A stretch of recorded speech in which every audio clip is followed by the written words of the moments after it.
Yes, everybody. Hope you're all doing fantastically well. Is the camera working? It is indeed. Listen, well, that particular camera isn't working, but we've put the sort of order in, and new equipment is coming tomorrow. Don't worry, everybody. So I really appreciate all of you standing by this morning. We did do a 40-minute stream this morning, just getting us back on the One Lead streaming activity. So make sure you check that out. Make sure you check that out post 7 minutes as well, because there was a little bit of failure. Shout out to all of you guys who are in there as well.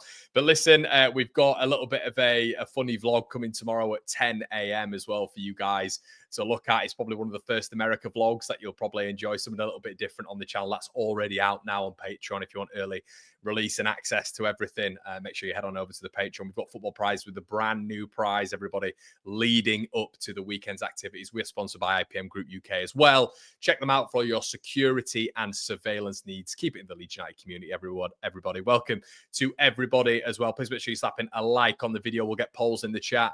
And it is the first debrief back on UK soil. And guys, it is snowing tomorrow. Lovely stuff. Without any further ado, the man with the sombrero on his head, Mr. Oscar Marriott. The hat is getting wider and wider. What do you guys think? Make sure you're rating Mr. Marriott's hat in the section below. Shout out to you, mate. How you doing?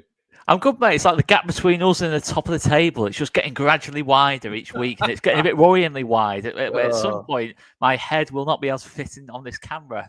We'll get to that point. But I'm all good, mate. I'm all good. I'm glad the international break is almost over. Pretty much is by the end of tomorrow. So the proper football is back underway, and no international break for 4.5 months, of course. So that's all good to me as well, because international football outside of tournaments is absolute rubbish, and I'm not afraid to say it at all. Yeah, mate, so all good. Yeah, mate. I mean, obviously with me being away, the tournament hasn't seemed as long, but as in the sort of the international breaks. I mean, I've not caught up with any England games, and I've got absolutely no interest in doing so, to be honest with you anyway. But yeah, a nice little 5-0 win over Ireland. That was quite a nice little touch towards the end of it. But there we go. I don't want to offend too many people in the chat, because I know we do have a big Irish contingent on here. Let's get in. Tell you what, though, we were struggling in that game, 11v11. We were definitely struggling. It was definitely not going to be a 5-0 11v11. It wasn't going to be a 5-0 game, that one. Yeah, who cares, mate? Who cares? Yeah, there is that. I just thought, just before we get invaded with comments, in terms of like it was an outrage, the red card, I'll just, give Ireland some credit. Definitely. Always got to give Ireland that credit. Jake says, all that glitters ain't gold. Brendan Harrison is playing better and more productive than Gnonto. He's got to step it up right now. He's out of my starting 11 when Ramazani's fit. Jake, I think you are either called Jake or Gabe Stutamore. It's one of those. I think there's a burner account going on there. Jason's in the building. Evening, everybody. Hi, Jace. Late again. Let's hope his camera's working now. If you know, you know. Evening, fellas, says Dormston Cook. Hi, mate. We need to go, Richard says, and get a gap, so when we do lose the odd game, we can stay and move on. Owen says as well, great hat, Oscar. Okay, so let's get into the obvious, Oscar. Now, I did a little video this morning, and I think right now we sort of know, don't we, that Leeds United are going to be drawing up targets. Will they have drawn up targets this evening, over the past sort of like 6 months? I believe so. Do they have a shortlist? I think so. But from what I sort of understand, this is when Leeds behind the scenes are sort of putting things into motion, sort of mid-November leading up to December for that January period, which is why I found it quite prevalent to speak about that this morning, to speak about maybe some names that I think maybe Leeds could target for a very, very affordable fee as well. You've got a lot of players coming into form now across the continent, and yeah, I think it was pretty interesting to draw up some of those names. Oscar, are you on sort of the same wavelength when it comes to targets? I've mentioned just in the pre-chat there some of the names that I mentioned. I guess let's talk about the positions. So I spoke about a goalkeeper, a centre forward, because obviously everybody's clamoring for that right now. Is it realistic for Leeds to be going for that? And I also mentioned a central attacking midfielder, so a cam, a striker, and a goalkeeper. First of all, do you think Leeds will do anything? And second of all, have you got sort of any names that you drop in there for Leeds United to go and get? Well, I think first of all, definitely both ends of the pitch. I think I would be looking at. I think we said it kind of at the end of the last transfer window in terms of the goalkeeper situation. I've not been particularly comfortable on that for a while, and it's not just because of Elan Meslier. It's more in terms of the lack of competition and in terms of actual having a profile who can play out the back with ease. In that kind of sense. We know how important that is to the style of play under Daniel Farke in terms of being able to do that. And I think Meslier at times this season's done that well, but I think it's a little bit too inconsistent for my liking. And I think Meslier is a goalkeeper who would benefit from having greater competition, for starters in that kind of sense. And I think at both ends of the pitch is possibly where it's the reason why we aren't in the top two. Is both ends of the pitch. We concede a lot more goals than we should, based on the data and based on their eyes. Really, if you watch the games, there's no way this Leeds team should be conceding pretty much a goal a game or just under. There's no way we should be conceding that. I think this season we've been clearly, for me, the best side defensively. Rodon and Strauch have been absolutely superb, especially Strauch. I think he's been our best player this season. And at the other end of the pitch, we probably should have scored more goals than we actually have as well. So it's a similar theme to last season, but I think this season it's probably been even more extreme, really, in terms of the points it's actually costing us in games at this moment in time. So I think those are the two areas that we have got to look at. And it's a hard one in terms of actual names, because I think what you've got to look at is there's twofold, really, the issue of making signings in January. I think the first one is no one signs for a club in January unless there's guaranteed game time. That's an absolute, it's an absolute 100% sort of fact, really. Unless you can offer crazy money and then that way kind of motivates. I don't really want that kind of player, but that's the only real reason you kind of see signings happen in January. And the second issue is that I think in both positions, I want experience. As a priority, I'd much rather have some experience at both ends of the pitch, because I think Mateo Joseph, as I've said, both of us really have been massive advocates for Mateo Joseph starting up front. I just think, because some of the names, I mentioned the names here off air, which I will come to in a second, but even when I think about that name now, I think, to be honest, is it really solving the experience issue at both ends of the pitch? In those tight games towards the end of the season, is it solving that know-how and having that kind of Pablo Mateus click kind of figure to get you through those kind of games? If you know what I'm kind of saying there, in terms of the experience factor, which maybe we do lack a little bit in the attacking areas. I think in the midfield, we're fine in that regard, but in the attacking areas and goalkeeping, Mele's experienced in terms of a lot of games, but I think he needs some experience backup as well behind him to help him along. So it's definitely an issue twofold, is making signings in that regard. And then there's a third option as well. A third potential issue is that if Leeds were to go up, which is obviously the whole goal of January, you want to sign players who are Premier League ready as well. There's no point just signing Championship players who are only good enough for the Championship, because we saw Burnley do that in January 2023. People like, say, Michael Obafemi, players like that being signed in January who are good Championship players, there's no question about it, but were never really in the kind of the plans for the Premier League, and it meant another kind of overhaul of the squads, 6 months down the line, and that's no real good for the consistency of the tactics and actual know-how around the club. It's just constant change is not a good idea either. But I do think we need to do stuff in January. It's a short answer. I do believe at both ends of the pitch. I don't think you can ever have enough strikers. Someone said that to me the other day, and a Leeds legend actually said that to me the other day and said you can never have enough strikers in your team, whether it's 4 or 5 strikers. There's always a place to have strikers in your team. So I do think that's the case. I don't think it's an issue of game time, because obviously Patrick Bamford, we're classed like the third striker. Is he really the third striker in terms of his minutes played this season? Probably not. In terms of obviously fitness levels and actual general performances haven't been very good from Bamford. But Oscar, we've not. I'm gonna go sort of out on a whim here. I don't think we'll do any business. Really? I don't think we'll do any in January. I think when you look at every position, Darlow sort of has had a decent, again, international break. That's true. He's had a decent international break. You were just mentioning experience. You've got a man there who's Premier League experience. Do we rate him, me and you? There's a conversation there to be had. You look across the pitch, they've essentially got 5 central midfielders, right? In the central attacking space, me and you go on about it a lot with Wilfried Gnonto, but he is an option there. Joel Peru is an option in the number 10. And obviously, Brendan Aronson, who's had a really good start and is our second top goal scorer. You look at the centre forwards. Is he is he that sort of not aggravated as such, but does he have that much opinion on there not being enough goals to bring in a third striker? I don't think so. I would be stunned if we did that again. I can only see if Leeds move a player out, we then move a player in. And let me just give a wider point of view there. I did a video this morning which I was sort of maybe in a bit of disagreement with you there, Oscar, in terms of and how you. I do agree on Darlow though, because I think it's not just this international break. He has actually been very good. He has been across good. all three international breaks.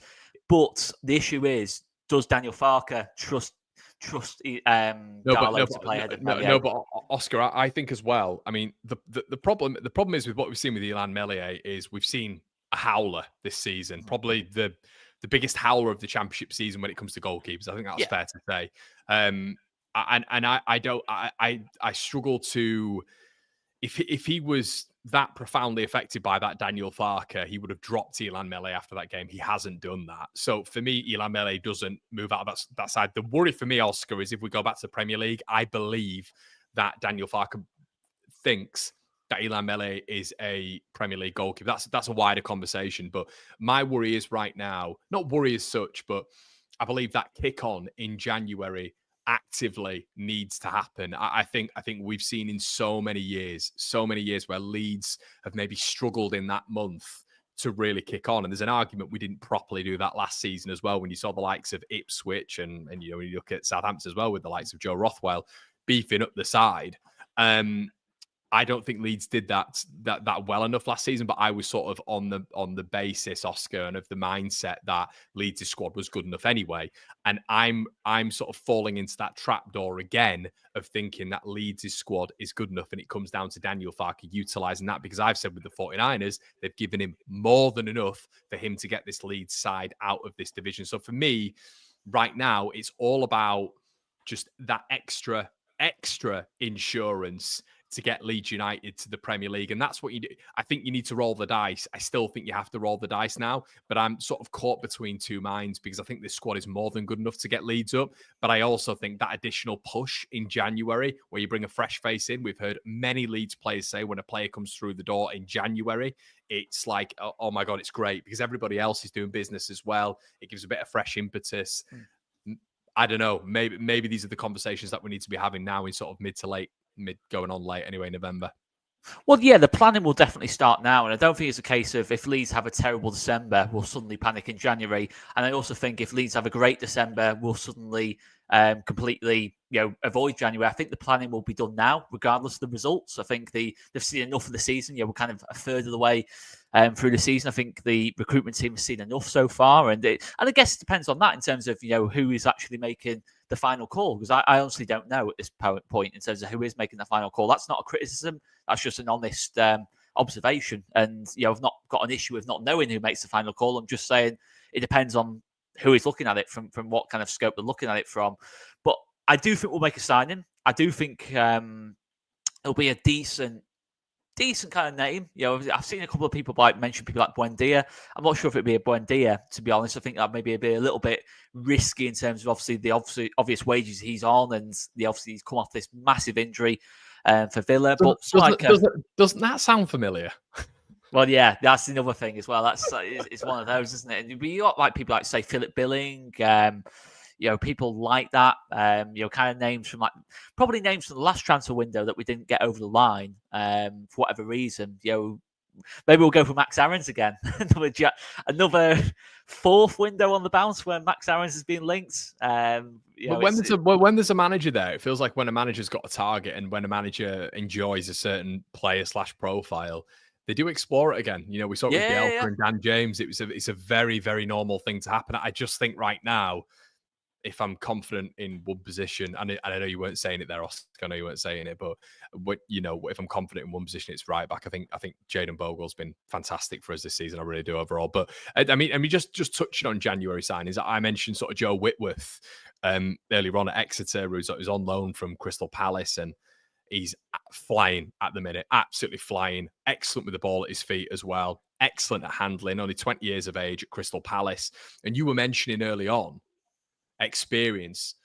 And I do wonder, when you need someone to acclimatise to the Premier League and you may be looking at the long term, if you get a young goalkeeper who can do it at this level as well, Oscar, the beautiful thing about if they can then come to the Premier League, they've been playing academy football in the Premier League, which Whitworth has, the selling value is going to be huge. And if you can get a player in young, who like maybe we thought Ilan Meslier was going to be at that level, I would probably disagree. Actually, I think if the quality is there and he's willing to be, to be hungry and to learn, I think there's probably more Premier League up value in getting a young and upcoming keeper who you've managed to steal. I'm talking, do you remember back in the day when Leicester snipped Kasper Schmeichel offers for £1 million?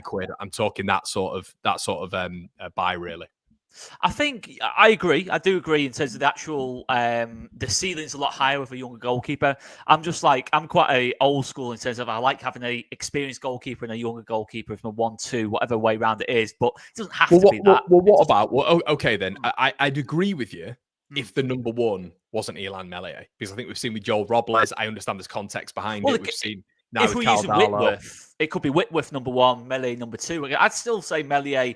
Although he's not, I wouldn't say experience, but he's still played quite a lot of games, to be fair, and probably has got, something to pass on to, say, like a Whitworth in terms of experience. So that could work in my head in that kind of sense. But it doesn't have to be the case. It's just, it's kind of like FIFA kind of like talk, isn't it? In terms of FIFA career mode we're talking about now at the minute. But they've got to be realistic, haven't they? They've got to be realistic signings, and I think that's of course they have. And I think Whitworth, in terms of, he's someone that I can't say I've seen a lot of, but I've heard quite a lot about in terms of he's had an exceptional season for Exeter so far. And of course, I know Exeter, that's a massive, it's a big difference. And I think part of the reason why I'd be a little bit reluctant to go for a younger player in January is a look at, say, a James Trafford at Burnley in terms of what happened last season in the Premier League. Listen, I think James Trafford is a very, very good goalkeeper. I think he's a potential England number one. I think he probably is our most promising young goalkeeper in the country at this moment in time, for England, that is.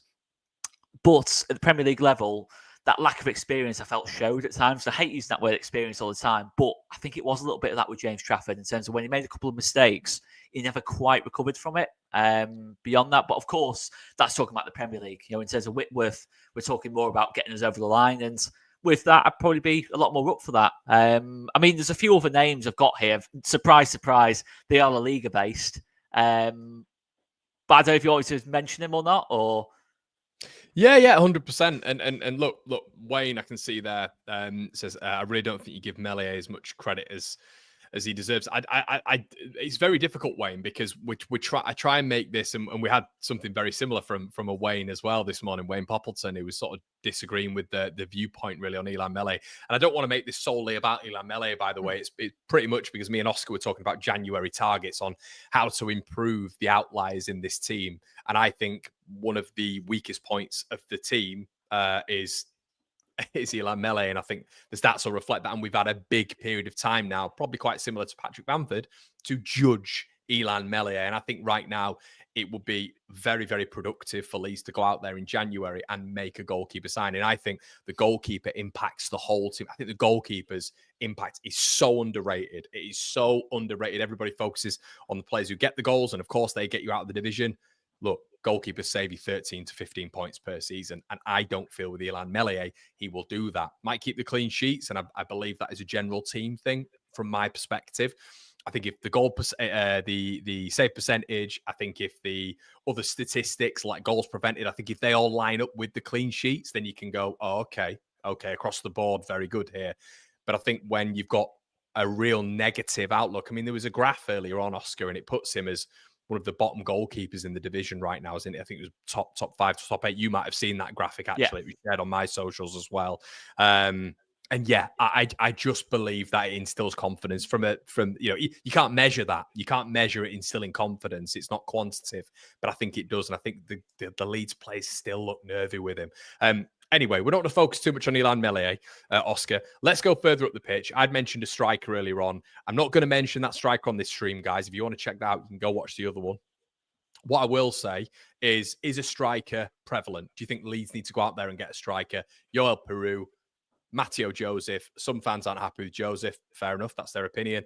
Some fans aren't actually happy with Joel Peru. Do you think Joel Peru or Matteo Joseph needs to be improved on, or, just a third striker needs to come in? What I would say is, I think from the start of games, listen, it's quite clear that Daniel Farke sees Joel Peru as a centre forward, as a number 9, especially from the start of games.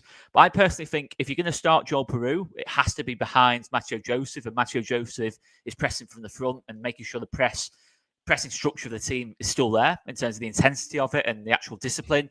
And I personally think Perot and Joseph can coexist on the same pitch. I thought we've seen it in pre-season. Okay, I know it's pre-season, but I'm surprised we've not tried that at all this season. So I personally think it is actually one. Sorry to interrupt. You tell me, because I don't want to keep going on about this. Briefly, Oscar, because I know you like to waffle on. You're a little bit like me. But briefly tell me so far this season. I'll put to you, I'll be devil's advocate.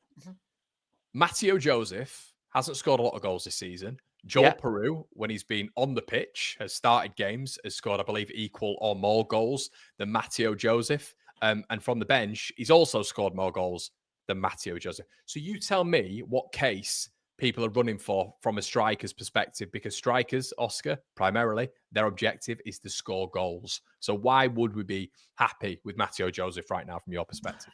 Yeah, I listen, I think it depends on the system in terms of, strikers are there to score goals. I mean, you can go through countless teams where there's been great football sides, not just in the Championship, but in Premier League, European football, who've been great and they haven't had a goal scorer at the top end of the pitch. If they had someone who more facilitates play or is more of a presser. Say, for example, Spain, when they won the Euros in the summer, does anyone really remember Alvaro Morata's contribution to that tournament in terms of goals? Not at all. I think he scored 1 in the whole tournament.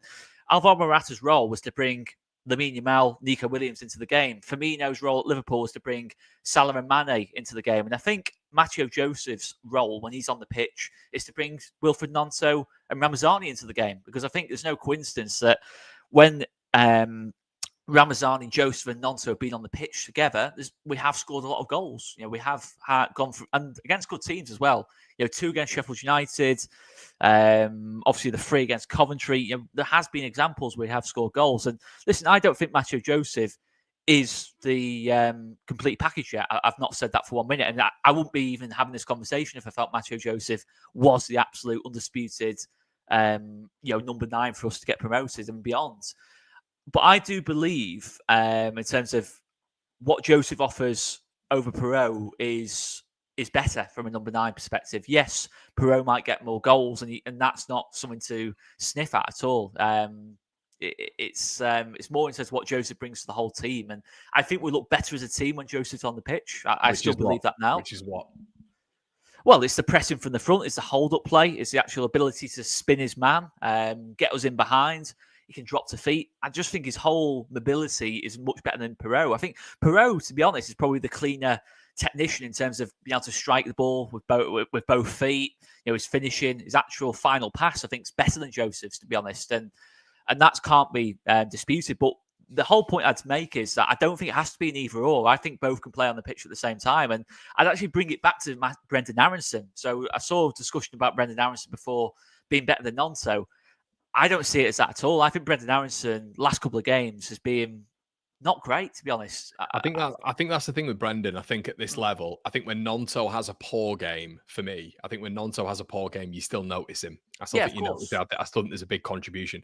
Personally, I do feel when Brendan Aronson is out the game, Brendan Aronson is completely out the game, and I think he actually impacts the side from a negative fashion in terms of him getting the ball in that number 10, maybe playing a couple of off passes, maybe sort of taking 2 or 3 touches too heavy or too lesser. It's a confidence thing with Brendan Aronson. Yeah, I think I think Brendan Aronson is a good player, by the way. I'm not saying straight away get Brendan Aronson out of the team. That's not what I'm saying at all. But I do think if the momentum carries on like it is in terms of Perot scoring goals, and we actually look better as a team when Joseph's on the pitch, then I think that's a natural kind of conclusion where you say, okay, Joel Perot. I think Joel Perot's the type of player where he'll score goals wherever he plays. If you play him, even if you play him on the wing, he'll find ways to score goals because he just has that knack of getting into the right place at the right time, kind of thing. And be able to finish from ridiculous angles. I mean, I think he scored 6 goals this season, and I'd love to see what the stats are in terms of his finishing compared to the other strikers or other forwards in the league. And I do think there's a case to play both together, but I think fundamentally, I do think we need that third striker option as well, because I personally, listen, Daniel Farke, there's no question about it, sees Joel Burrow as a striker. I personally see Joel Burrow as being better as a 10, playing where he did for Swansea, playing where he did for his best spell in the league shirt, just behind Rutter, in terms of last season. And I do personally see that, but I don't think Daniel Farke sees it that way. And listen, Daniel Farke's earned 2 promotions at Championship level.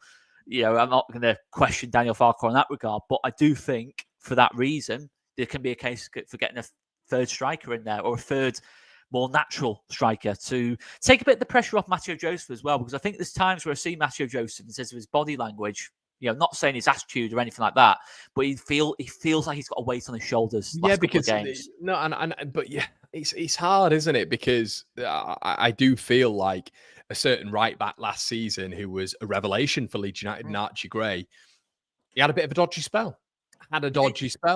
Towards the winter period, November, December. Could even argue in that January period as well. He wasn't. There was performances in there, Preston, Sunderland, a couple of others as well, where you're looking at him going, "Oh, not been great here, not been great." But I do feel maybe I had a little bit of credit in the bank. He was good earlier on in the season, wasn't he?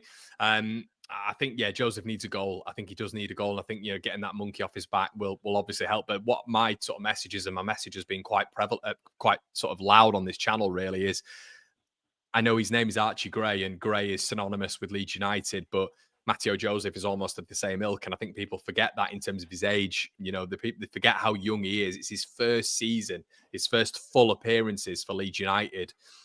And for me, he's being judged extremely harshly. I mean, some of the stuff I've seen, he's a crap footballer. He's a knockoff Bamford. I mean, for one of our young players, it's a tough one, that, and especially when he's been starting football matches and been impacting it overall in a good way. For me, I think it's quite reductionist to just say, what's a striker there for? Well, what's a striker there for? Because football nowadays is a system-based sport. It's all based on system. If we want to go back to the 90s, and Christian Vieri, Ronaldo, Rivaldo, we can even chuck Ronaldinho in there, can't we? Early noughties, but if you in that period, Oscar, it was an individual-based sport. Now it's system-based. So Matteo Joseph is almost perfect for a system-based side. Really, all he's lacking now is a couple of extra goals. But for me to just say it's all based on goals, I think is completely naive and wrong.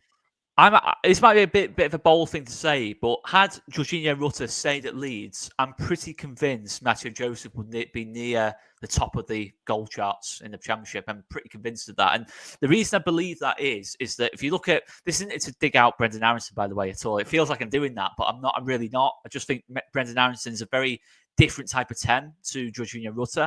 I think he does carry a bigger goal threat. I think he is more goal-orientated than Rutter. But with that, because I won't describe Brendan Aronson as a creative player, someone who's going to create tons of chances. He doesn't really do that. He's more of someone who knits the play together from deep and then makes runs to get in the box late. And a lot of his, pretty much every goal he scored for us has come from those kind of scenarios. That's all well and good, but it's not creating a lot from Matteo Joseph, really. In terms of Matteo Joseph, it's having to kind of facilitate the space for Brendan Aronson to run into, if that makes sense. And it's working pretty well. But I do think if you want the best out of Matteo Joseph from a goal scoring point of view, I mean, look at like a Timo Pukki, for example. This isn't a team that creates a lot of chances for its strikers. We're a team where the front four is very, very fluid. There's a lot of movement and it's changing. Sometimes you see Wilfried Gnonto on the left-hand side and Ramazani goes over to the right. Sometimes Ramazani goes through the middle. Solomon might go into the middle. Gnonto's kind of all over the place in a good way. And that's just kind of the way the front four is. So we don't really have a fixed 9. But I think if you had a 10 who was like more of a conventional 10, like a Rutter, for example, who's, what I'd call more of a classic 10, someone who can beat his man for fun, take the ball on the half turn and make things happen. I think you'd get more from your centre forwards in that scenario. And it's like if Pukki didn't have Buendia in that Norwich team, would he have got the same amount of goals? Yeah, no, I know. I think you make a really good point. If you've got, hypothetically, and stay with us here, but if you've got a Pablo Hernandez, of course, Pablo. If we're talking about Buendia, Pukki, but if you're talking about Pablo Hernandez in and behind, let's say a Matteo Joseph, I feel it'd be absolutely firing right now, and that is, it's not to blame Brendan Aronson whatsoever. As Oscar just said, I would agree with him there. He's not really a conventional number 10, even though he's doing a good job there. I feel Brendan Aronson's attributes are a little bit more in the energy, the endeavour, the press, the recoveries high up the pitch. That's where Brendan Aronson has been really good. Has he elevated his, for me, his passing game? I think he's looked better. I do. I think the problem maybe with Brendan Aronson, which probably doesn't help Peru as well as Joseph, I think is the inconsistency from that number 10 point, of which, look, second highest goal scorer this season. But once again, to just look at goals scored from Brendan Aronson now is reductionist, because you're taking away form, really. And I think Brendan Aronson, I'm sort of in agreement with you there, Oscar. I think he sort of dips in and out a little bit. And when you've got a consistent number 10, a Pablo Hernandez, a Samu Saiz, consistent number 10s, I think that is where you would get a real profitable return from probably even Peru. I know Peru's doing okay now in terms of numbers, but he'd even profit from it a little bit more. But I believe because Joseph has so many striker tendencies, like you said, the spinning off the centre back, the movement in between the left back and the centre back, the right back and the centre back, the sharpness in his play. Someone like a proper archetype number 10 behind him, he'd benefit so much from. But Andy's just said in here, Mark said actually, trouble for our fans is we are looking for changes every game because our players are so inconsistent. I agree with Mark there. Lee said late to the party, but I would say no to signing a GK. And number 10 is a priority, and possibly another centre-back, as Verba likely gone. Yeah, Verba, we probably need to talk about him at some point as well, GK, when you get into the Premier League. And Aaron said, my worry is that these away performances, the ball needs to go into the back of the net to win points. And I'd probably agree with that as well, Oscar. It's one of those where maybe additional players make Leeds United a little bit more consistent as well when you're up in that quality.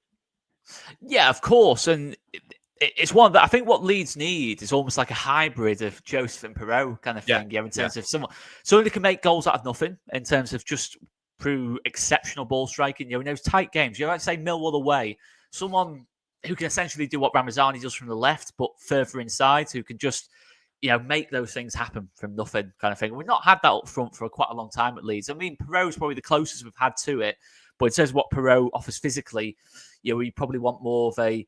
You want those like physical attributes of a Joseph in terms of being able to run in behind. And listen, those type of players are very expensive, but there are those type of players. And what's to stop Leeds? I mean, look at what Sheffield United have done in terms of signing Cooper, in terms of being goal from Plymouth. One of the best goalkeepers in the Championship. They didn't care that it was signing from a Championship rival. They just got it done. And Sheffield United don't concede goals. Burnley. By the way, £2 million. Yeah. That's what I mean. The deals are there to be done. And Oscar, he's 22. Yeah, it's exactly that. And Fleming as well from Millwall, who's gone to Burnley. Okay, he's maybe having a bit of a quiet start, but I think he had a decent game against us. And I think actually, if Burnley do change manager, I think you'll see Fleming's output be a lot higher as well. So I think there's a case for doing that as well. I think in the goalkeepers department, personally, a goalkeeper I really like, and it'd be a very difficult signing to make, but I really like Patterson at Sunderland. I really, really do. And I do believe if you went to Anthony Patterson as Leeds United with enough of an offer, and listen, Sunderland fans might come and call me deluded, I think it's worth doing. I honestly think it's worth making a signing like that, because I think he can also step up to the Premier League. I think his actual career trajectory is really good, and I think it'd be a very big statement to the rest of the Championship. That a bit like the Perot signing for Swansea, that sort of statement signing where you're saying we can bully this league a little bit, and I think we're in that position to do that potentially. Yeah, no, really good point. Really good point. And that's is that what Leeds have got to do now? Is that what Leeds have got to do now, Oscar, in terms of just probably that? I always talk about it with us, and everybody's probably sick of the phrase that I use, the phraseology, but it's those bully boy tactics. And at some point, Leeds have got to deploy that. Leeds have got to just go and bully a team. It could be in our division, obviously, but it could be in League One, of which, Leeds will be are in fact, as well as the Championship, a huge name, but across Europe as well. Huge name, and they've got to go out really for me and bolster this squad. And if you would say one position of which you would, if Leeds would, because I think if it is, as I say, I don't think we will do a signing, but if we are to do a signing, what would be that one position that you think we need to improve in? Would it be a GK? Would it be a centre-back, maybe taking into consideration Max Verber and sort of the issues we've faced a little bit this season? Or would it be a centre-forward or a cam? I think I'll say more of the profile I'd sign rather than the actual position, because you can play two positions. I think it's looking at replacing directly a Jorginho Rutter type. In terms of the fact that he can play up top and the fact he can play in the 10, sort of a 9.5, if you like. I think that's the position to go for. Someone who can, beat his man, in terms of against a low block. When we face low blocks most weeks, someone who can just take the ball and just beat 2 or 3 players and just create oceans of space. And I think that's something we have lacked and not necessarily directly replaced. I think Gnonto can do that, but I think Gnonto, listen, we've already had that discussion with Gnonto. I think Farke sees Gnonto more as a winger than an inside kind of forward or 10 kind of thing. So I don't think Gnonto will be that player for us. I just think that's what we need, someone who can just produce moments of magic. And, whether that comes from the Premier League, the Championship, League One, or abroad, it's not really too much of an issue for me. But I do think that kind of profile is what we need. So I guess a Cam stroke 9 is kind of what we need to be looking at. Just someone who can be competition for the centre forward spot and competition for the attacking midfield spot as well. If that kind of makes sense. I think when you lose a player like Rutter and don't directly replace him, it does tend to tell at points. I think you can go back to Samu Saiz, in terms of we never replaced Samu Saiz, and that season we didn't go up. It did losing Samu Saiz didn't tell straight away, but as the season went on, you saw Tyler Roberts have a go in that 10 spot. You saw Kemal Roof have a go in that 10 spot. I just have a feeling this season, say if heaven forbid, Brendan Aronson got injured, we would have a situation where it'd be either Joel Perreault plays well in that spot or bust kind of thing. We would be in that situation at that point. And I think Perreault could do a job there, but then all of a sudden you're lacking depth in the centre forward spot. So I do think maybe it just needs that one last spot in that. I think we're fine on wingers. I think we're absolutely stacked in that kind of side of things for me. I think we're stacked in terms of fullbacks and midfield. I think it's just that centre back as well. As long as Rodon and Strauch stay healthy, we're okay there. But I just think that's the part of the pitch where I think maybe a little bit more wow factor. Someone's just mentioned Tello Asgard at Wigan. I think he's doing well at the minute. He's doing pretty well at the minute. I think the only thing I would say is I'm pretty sure Stoke are front and centre with him at this moment in time. Maybe there's a question there as to why sort of bigger clubs aren't looking at him. I don't know. Maybe our scouting network's not as good as Stoke's, but obviously he's at Wigan doing pretty well this season. But I'm not 100% sure.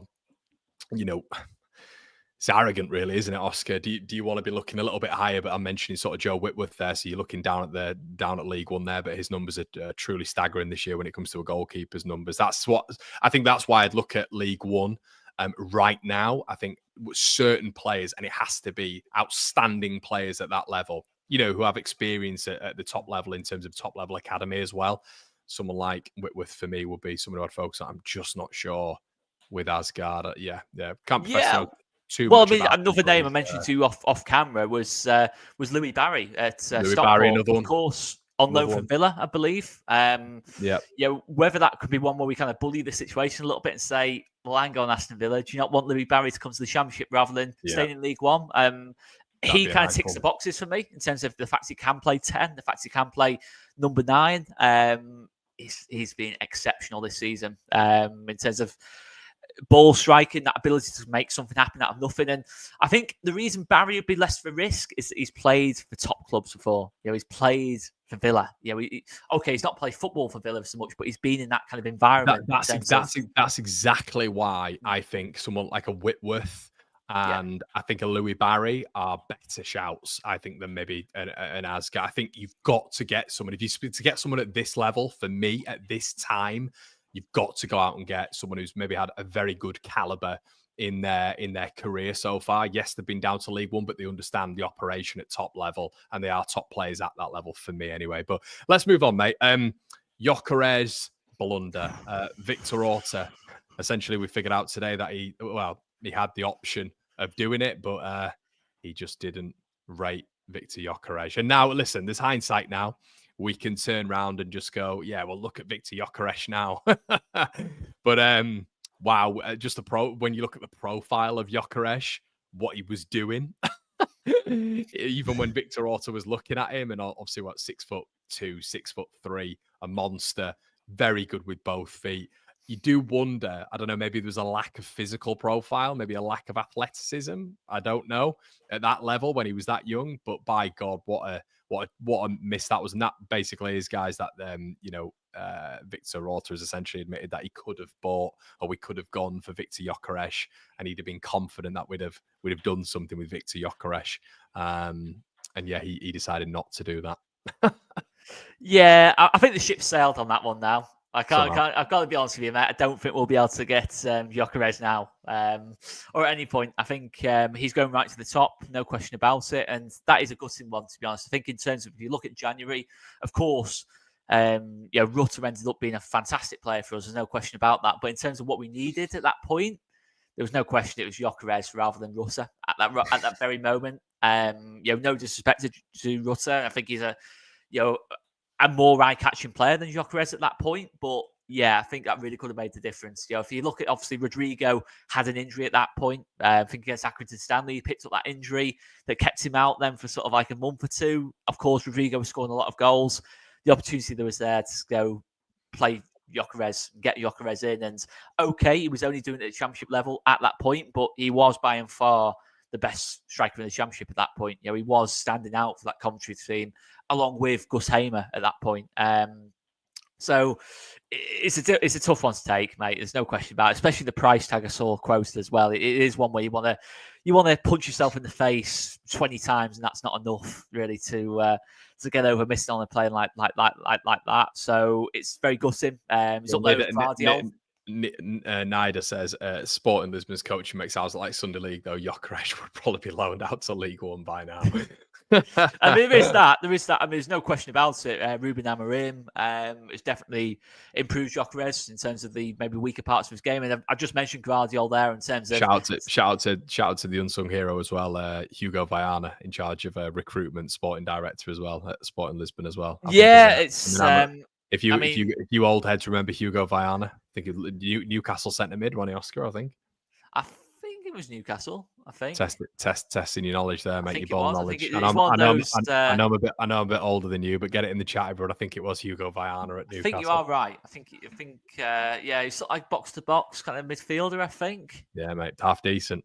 Yeah. So it's an interesting one. But I mean, Guardiola, and we went for Llorente instead. There's been a lot of misses, hasn't there? I mean, Kvaradona as well at Napoli. There's a lot of pain there, mate, as well along the way. I'm thinking of that forward line we could have constructed and we didn't quite construct. But listen, it's not just Leeds United. A lot of teams have missed out on great players, but that one particularly hurts. Considering what we did in that January window instead wasn't good enough. It didn't improve the situation at all. It's NTL sponsor days. NTL. I think it'll never. That's Craig Bellamy at Newcastle days. That's the player I see when I see Newcastle and NTL. Bobby Robson in charge. Mate, good team that. It's Laurent Roberto Solano. It's Robin. It's Laurent Robert, mate. Laurent Robert as well. The hardest shot ever. Men. I think when we are looking at that period, for me, obviously we've got him now, but just the money we spent on Rodrigo. Look, I know he did well for us towards the back end, but it never worked with Rodrigo. It don't work like he should have done. And for the amount of money we spent on him, I know Leeds were interested then as well in Ollie Watkins, weren't we? It was almost like between Watkins and Rodrigo, and you're thinking, by God. But yeah, look, I know also did okay at some points, but his legacy will be JK. But let's move on anyway, Oscar. I put on the title as well, Gnonto to shine. I mean, you were having a bit of a conversation about it beforehand, but top of the chances created, top of the assists in the division as well. Goals, don't get me wrong, he's not at the top of the charts when it comes to that, but big chances created, as I've mentioned to you. I criticised him in the last game against QPR. I thought he was a bit quiet, to be honest with you. But we sort of mentioned it at the very beginning, the sort of space he creates, the sort of problems that he creates for the opposition side in terms of trying to pick him up at all costs, which creates space for, the likes of Aronson and others. He is really key. And is there a little bit too much criticism on him right now? Because, I'm seeing it in a lot of maybe my comments in the section below. You're seeing it on Twitter as much, like he's overhyped and stuff. And one of my points in the three things that I did as well after it was either QPR or Millwall was, But you need to see him step up in some of these games and be the match winner. And I think Yeah. that maybe the criticism at Wilfried Gnonto at the minute. You saw it with Somerville, match winner. I think you've seen glimpses of it with Ramazani as well. And I think we'll see more of Ramazani when it comes to that. Is that just the elevation in Gnonto's game right now? The performances, the chances, the assists are overall very good, but we probably need to see more goals and in fact being that match winner.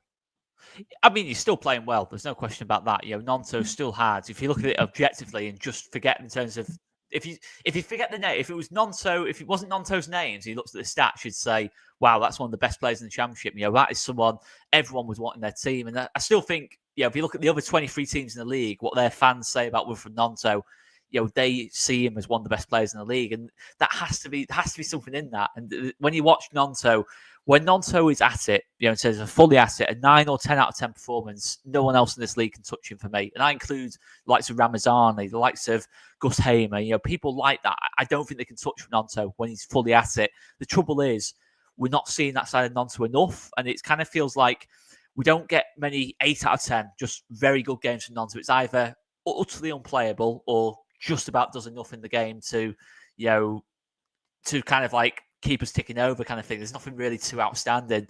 But I think one thing to defend Gnonto quite a lot is that I don't think the setup of the team without Ramazani helps a lot, or Dan James. I think he needs, because we know Gnonto wants the ball to feet. He wants to, take the ball deep and, be able to look up and have the options to his to play into and things like that.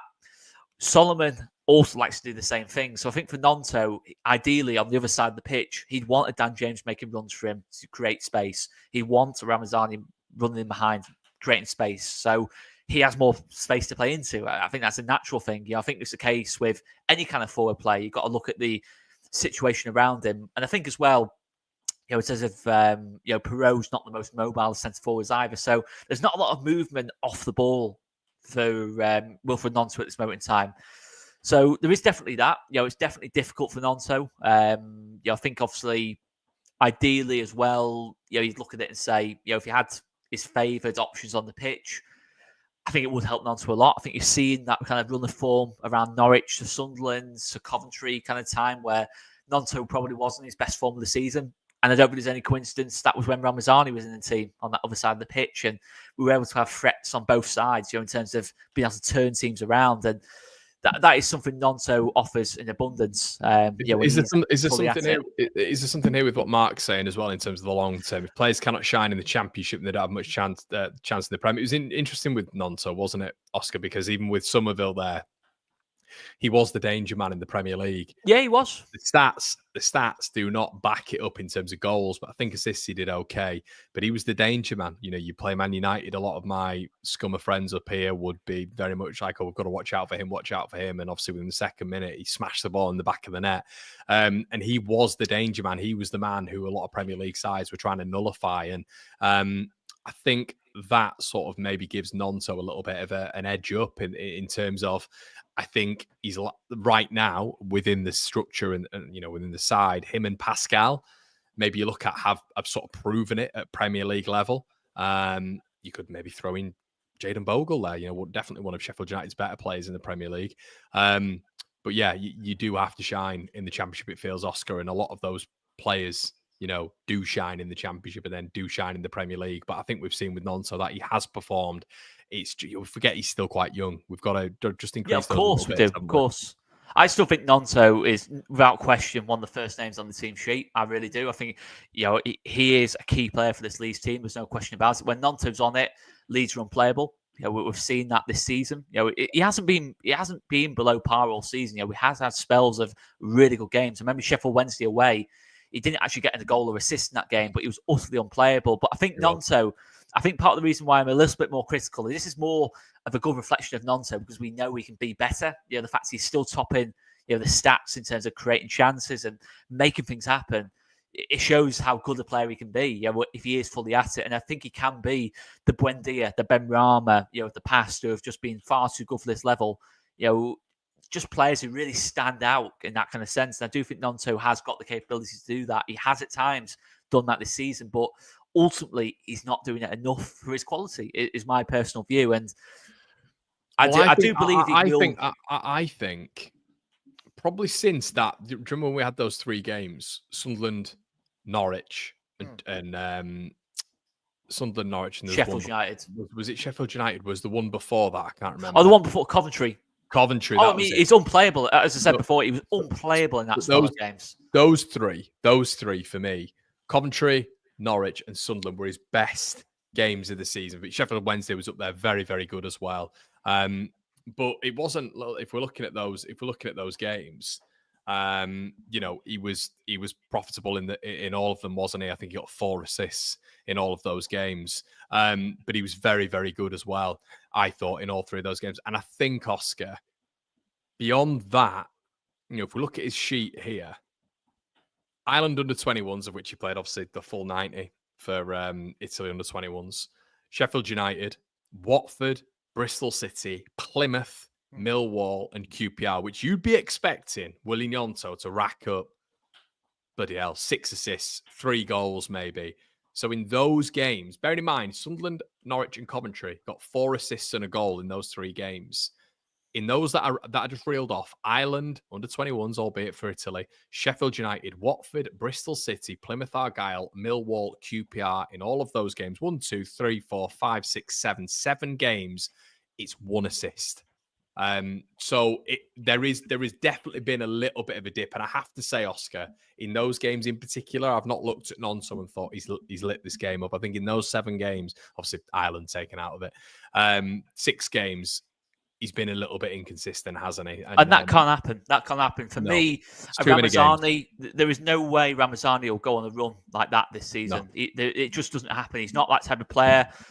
Somerville's the same. Even when Somerville was having his dips in form, he was still racking crazy numbers up, even in them spells. He'd still go 7 games, he'd still get 2 goals, 2 assists. He can still say, he's still making things happen.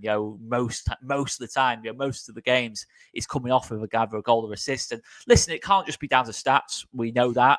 But if you're going to be the main man, you've got to be making more of a difference. It's not like in those games, he's created loads of chances and the players around him have let him down.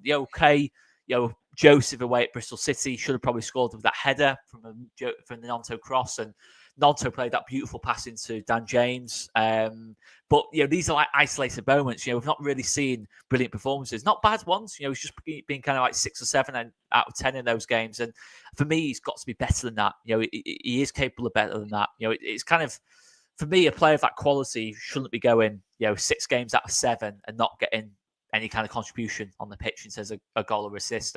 I just don't think that should be happening with a player of that quality. And listen, I think over the season, he'll still rack up really good numbers for us. But when he has those dips in form, that is a concern, because it was similar in the Premier League as well. In the sense, he was our danger player in the Premier League, no question about it. As soon as Jesse Marsh put him in the team, it was very difficult to see Wilfried Gnonto losing his place in the team. And he did also go on runs of form like that. Yes, I know it's a tougher level, but if you're going to be that good, I think you have to produce most weeks, kind of thing. Not every week, because no player realistically outside of the elite of the elites, your Rafinhas or your Vinicius Juniors, they produce every single week. But in terms of at this level, you want them producing at the very least most weeks. Well, a quick 3 word games out of 4 you want to be really good. You can allow you can allow 1 or 2 games where the fullback might be on top or the team's not playing well, but to go 7 games on a run like that is poor, to be honest, for a player of Wilfried Gnonto's quality. Yeah, no, I agree. Quick word on Swansea coming up on Sunday, 3:00, a Sunday kickoff, Oscar, a Sunday kickoff. Yeah, mate, nothing. Look, it sounds very boring for me to say this right now, but it's another game. And another, people are saying not every game's must win. I think I put must win in sort of a different category in terms of like an expectation. I'm expecting Leeds to win this game. Got a big game for us this. We've got to turn that inconsistent form away from home around, Oscar. It's got to be a win this one, hasn't it? Of course it has. Absolutely no question about it. And I'm actually looking forward to this game because Swansea will definitely play on the front foot under Luke Williams. I know a couple of people at Notts County who were with Luke Williams at the time, not as coaching, but actually part of the club at that time. And they say the football Notts County were playing under him was exceptional. And, it says if you look at the numbers, and Swansea, he's definitely had a positive impact in terms of the football. So there's no question about it. Swansea will play on the front foot. They will be looking to press high, and it could suit us. Last season we saw away at Swansea, probably one of our best performances of the season. Not just because we won 4-0, we just played through Swansea with ease. It could suit us quite nicely, that game. I think it's a game where the first goal is very key. Absolutely 100%. I think we've got to score first. Otherwise, it'll be a case of we're trying to get the ball back off Swansea, and then it becomes a bit more of a really difficult, awkward game at that point, because Swansea will have large spells of possession like ourselves. So it will be interesting from that regard, how he adapts to it. It's one where ideally you'd have people like Ramazani back. I don't think he will be back for this one by the sounds of things. So that is going to make things more difficult. No question about it. Could be a key game where you get Dan James involved in terms of Swansea playing a high line. Dan James for those runs in behind, and transitions on counter attacks. What would you do, Oscar? What would you do with that left back position? Boring, but what are you going to do left back? Is it Byram again? That's an interesting one. I would personally, I think I'd go Schmidt from the off. I think from the start I'd go with Schmidt. I don't think that will happen, but I'd go Schmidt. I don't. But I get really bored talking about people. You feel you have to justify yourself, don't you, Oscar? Justify why it should be Schmidt. Look, it's not a bad thing, guys. It's not a bad thing, in my opinion. It's almost like you've got a vendetta against certain people. For me, I saw a little bit. I saw a little bit of Isaac Schmidt, and on the ball, just a variation in his play. I was looking at him, and this is why I was a bit confused, I have to say, as to maybe there's something we don't know about that's happened. I don't know if the 49ers brought him in. I'm speculating, but have they brought him in under Daniel Farke's nose? I'm not all over his head, I should say. I don't know. But I didn't understand it because he's fit and ready to go, and has been since he played the UEFA Conference League qualifier against Trabzonspor when we signed him, when he scored on that game, that worldie to win the game. I don't understand why he's not been started. But look, there's reasons there. He clearly trusts Byram.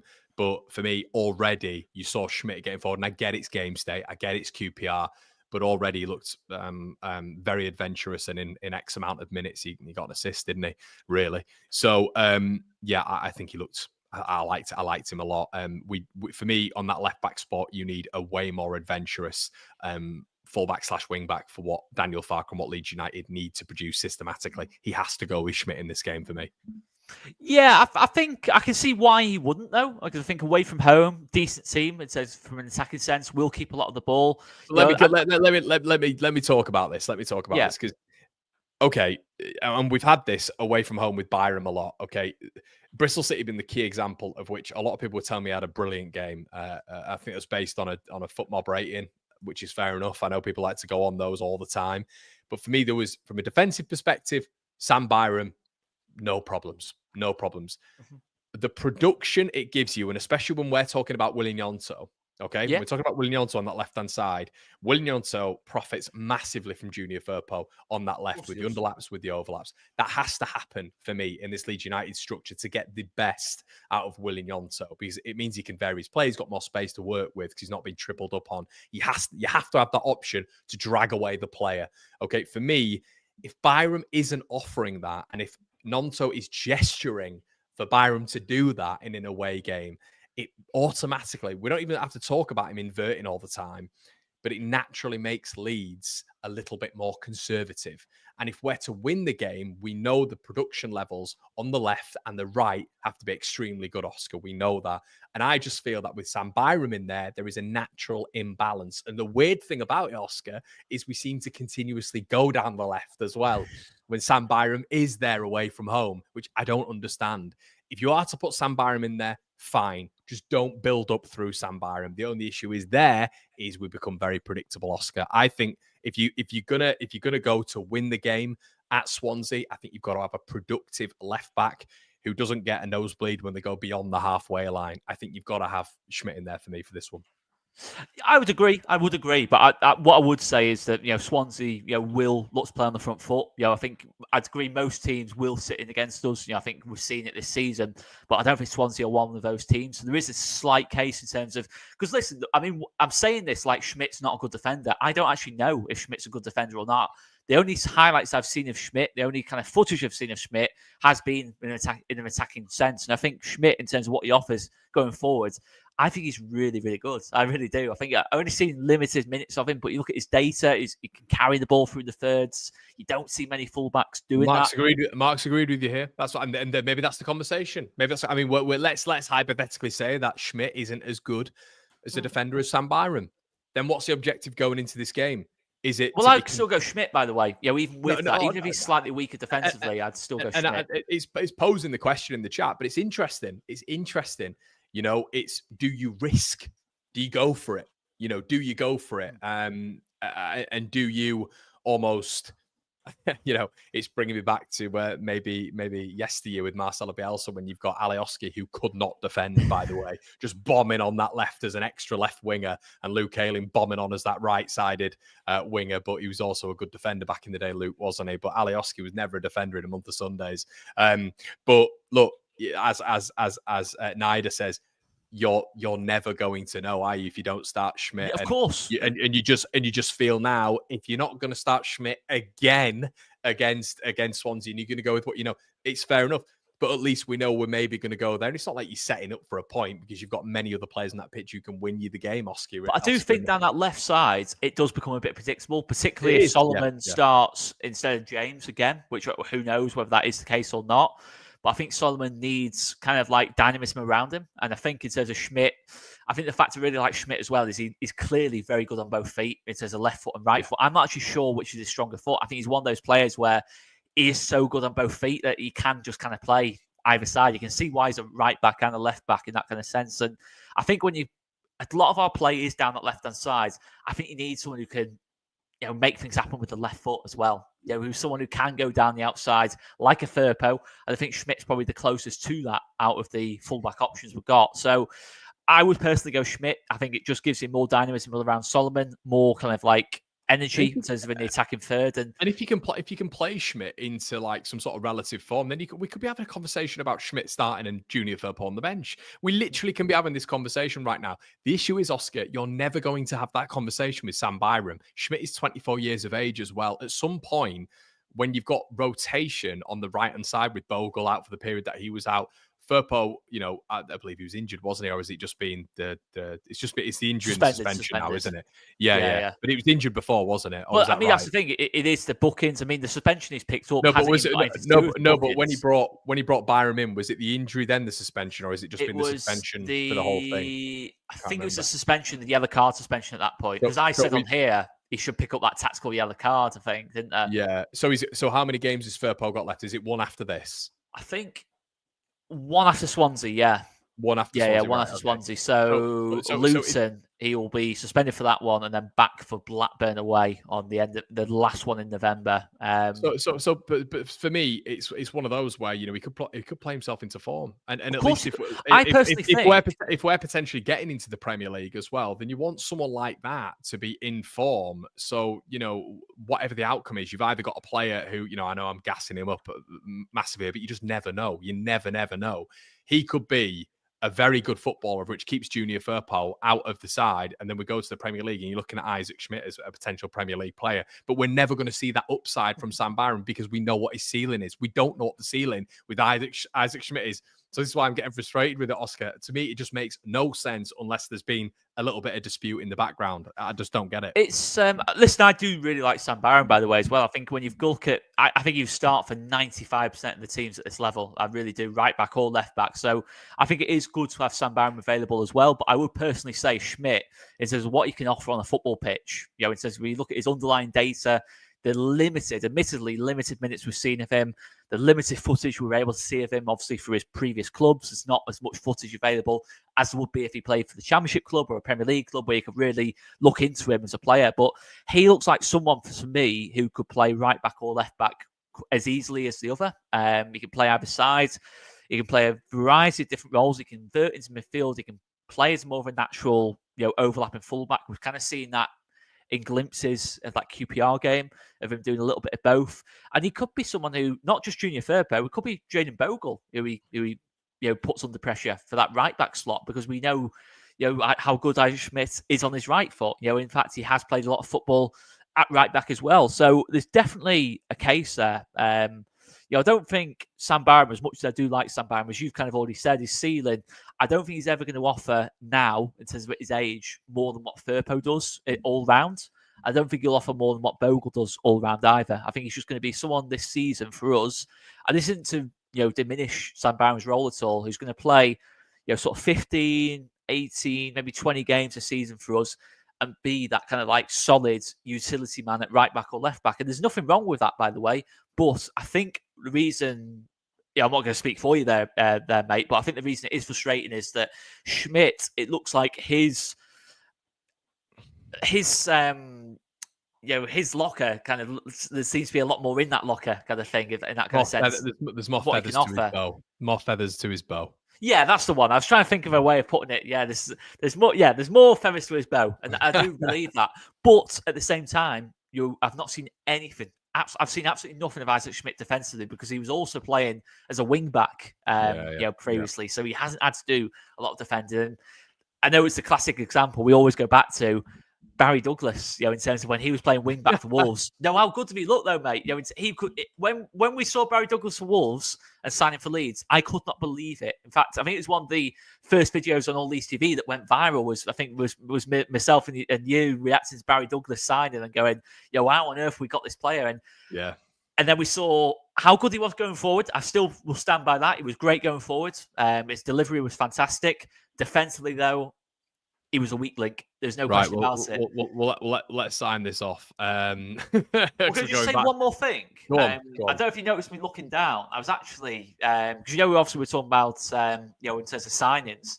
Quite an interesting one, this. I was just looking at Brighton, minutes played in their squad this season, and who's at the bottom of it, just in terms of potential loan signings. There's quite a few interesting names here who aren't playing much football at all, kind of thing. But if we look at, say, Encizio, for example, guess how many minutes he's played this season?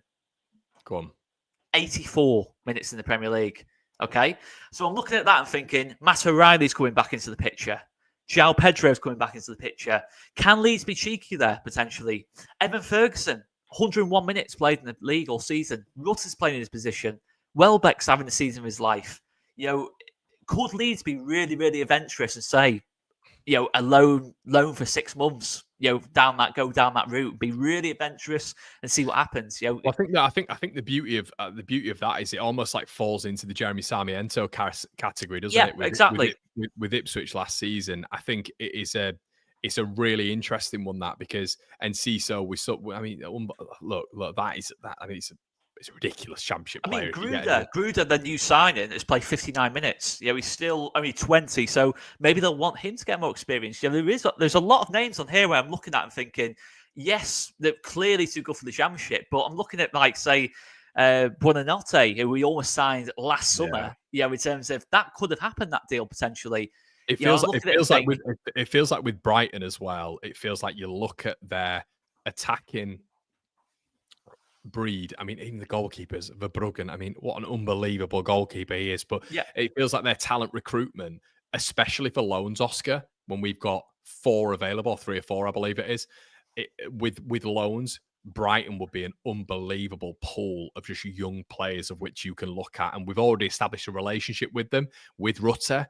You've got to keep that open. We can't go into this window thinking we're too good. I know I've said that it's I know I keep saying on this that, look, I don't think we'll do anything. Would I do something? I think it's maybe a little bit of a different conversation. But Brighton is a pool. We could do the same with Brentford and Bournemouth. 2 other clubs who have been fantastic in their recruitment and will have a lot of players. Let's have a quick look at Brentford. Bottom of the table for the minutes played. You're looking at. To be fair, there's less names here, but obviously Fabio Carvalho's not played a lot of minutes. That's probably not going to happen. Totally unrealistic, but. Matthias Jensen's not played many minutes. I'll tell you what, mate. We'll leave it there. Quick score prediction, and we'll do this for an extra video. We'll record something. Yeah, there's a lot of names on that. I was surprised at some of the names. That's why I thought Oscar, keep that those lips tied, mate. And we'll do something. But score prediction for Swansea, mate. I'll go 2-0 Leeds. 2-0 Leeds. Beautiful stuff. I'll go 2-0 as well. Guys, before you leave the stream, make sure you slap in a like. Make sure you follow Oscar on all of his socials, Oscar Mario. And yeah, look out for the streams tomorrow, guys. We're going to be putting one pre-recorded video out, of which was going to be a recruitment video with me and your man over there. And also there's going to be a Miami vlog as well, which I think you guys will fully enjoy. A bit of fun. Make sure you check that out, everyone. We'll see you in a bit. Cheers.